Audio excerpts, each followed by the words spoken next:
বনু তোকে শিখানো কেন শান্তুরা বেশি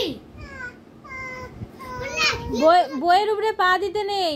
বইয়ের উপরে পা দিতে নেই। তাই দেখো বনু এগুলা লাগবে না। আমার চুয়ে গেছে। আমি একটা কবিতা ছড়াচ্ছি। একটা কবিতা ছড়াবে।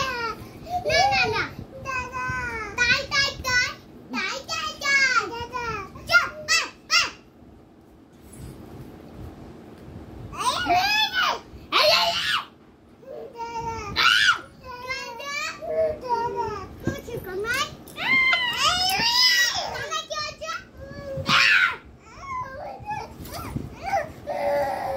কি হয়েছে? কেন দাদাকে মারছিস? দাদার সাথে ওরকম করতে হয়? আজকে নিচে তখন থেকে আমি আর খেলতেই দিব। ঠিক আছে?